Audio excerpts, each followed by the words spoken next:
The dust What along are you Redstone doing Ridge here? always moved before I trouble had to see arrived, for and that morning myself. the wind carried more than grit, it carried whispers.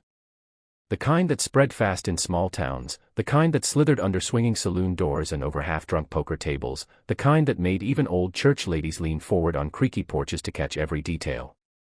They said a bride had run away from her own wedding, bolted like a wild mustang the second the preacher said, "Do you take?" and before he even finished his breath, she took off, leaving the stunned groom, the outraged families, and an entire town's worth of gossiping mouths wide open. The bride's name wasn't important.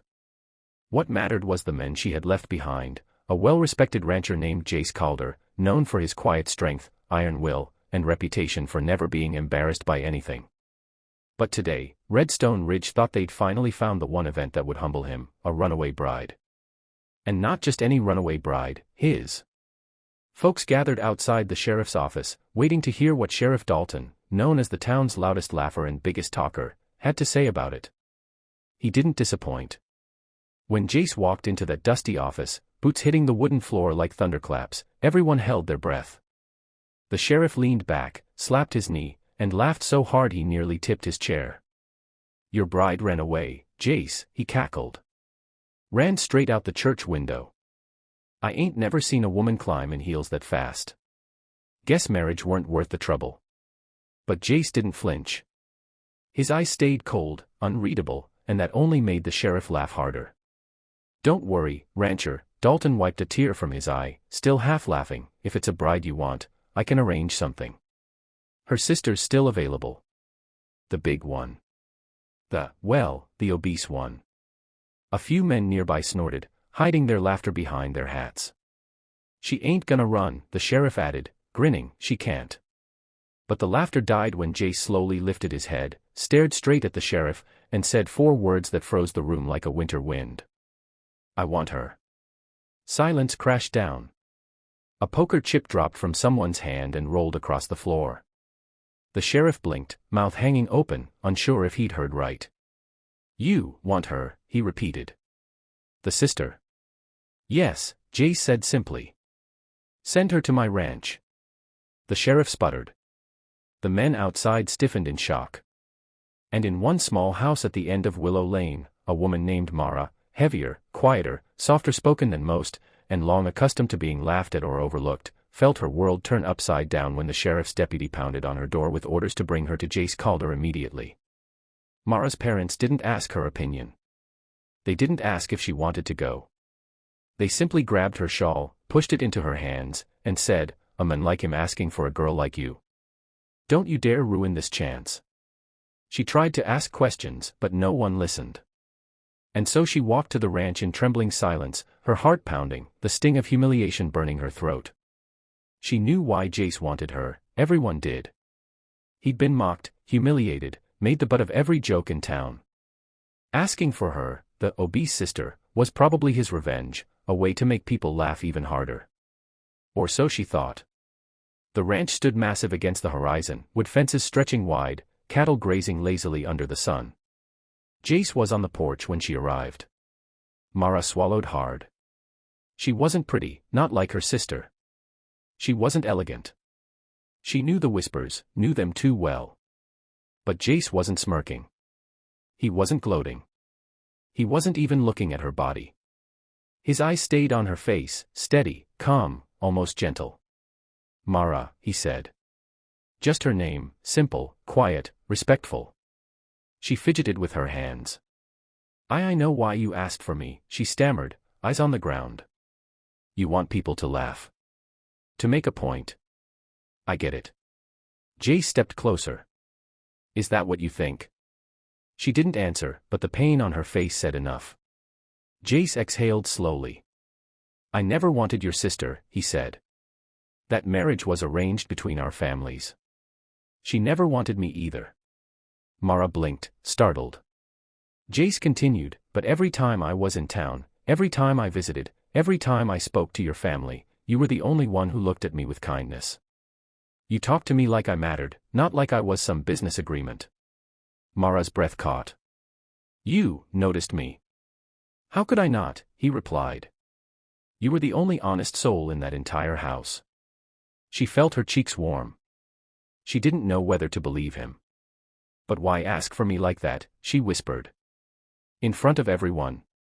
"Because," Jace said, "I'm done letting other people choose my life. I'm done pretending to want someone who didn't want me. And I'm done being laughed at. If they're going to laugh, fine, but at least I'll have the one woman who never once made me feel small." Mara's eyes filled, and she turned away so he wouldn't see. Jace stepped beside her. "Mara," he said softly, "you deserve better than a family who treats you like an embarrassment. If you don't want to be here, I'll tell the sheriff right now, no wedding, no pressure, no shame. But if you stay," he hesitated, almost shy. "If you stay, I promise you'll never be mocked here. Not by me. Not by anyone under my roof." Mara shook, unsure whether to trust him, unsure whether such kindness could be real. She'd spent her whole life being the one people settled for, the one people joked about. But his voice held no mockery. No pity. Just truth. The ranch was quiet for a moment, only wind rustling the grass. "I'll stay," she whispered finally. Jace nodded, not triumphantly, but gratefully, as though she had offered him a gift.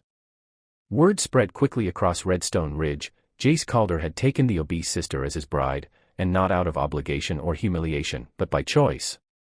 The townsfolk watched, waiting for disaster, waiting for him to regret it, waiting for Mara to fail at being a rancher's wife. But days passed, then weeks, and the whispers changed. Mara worked hard, helping cook for the ranch hands, organizing supplies, calming skittish horses with surprising gentleness. She had a calming presence that even the toughest cowhands appreciated. And Jace, always a quiet man, began smiling more. Not broad, foolish smiles, but soft ones, the kind that appeared when he watched Mara laughing with the ranch hands or sitting under the cottonwood tree reading. The sheriff, annoyed that his joke hadn't embarrassed Jace, tried to stir trouble. "You sure you want to keep her?" he teased one afternoon. "Plenty of other options if you're feeling trapped." Jace stepped closer, stared him down, and said with a calmness that made even Dalton swallow hard, "I chose her. And I'd choose her again." Mara heard about that confrontation later, and the words sank deep, deeper than the cruelty she'd endured all her life. And one night, sitting beside the fireplace, she asked him softly, "Why me, truly?" Jace hesitated, then told her. "Because strength isn't about muscles or a sharp tongue. Strength is surviving in a world that tries to break you. You've survived more cruelty than most people could bear. And you're still kind. That's rare. And I admire it."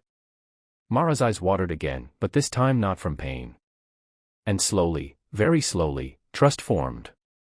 Not blind trust, not fairy tale trust, but something real, something built brick by brick between two people who had been overlooked, undervalued, or misunderstood by the world.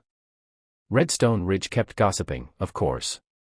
Small towns always do. But over time, laughter shifted into curiosity, then into acceptance, and eventually, quiet admiration.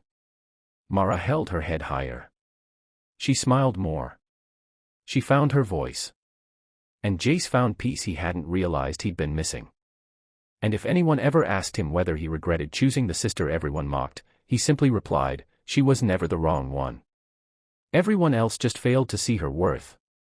And that is how a runaway bride, a laughing sheriff, and a town full of doubters accidentally delivered the greatest blessing of Jace Calder's life. And before we end this story, if you enjoyed this emotional journey, if you want more powerful Western dramas just like this one, make sure you subscribe to the channel right now. Your support helps us keep creating stories that touch hearts, shake souls, and leave you wanting more. Don't forget to like, comment, and subscribe, and stay tuned for the next gripping tale coming soon.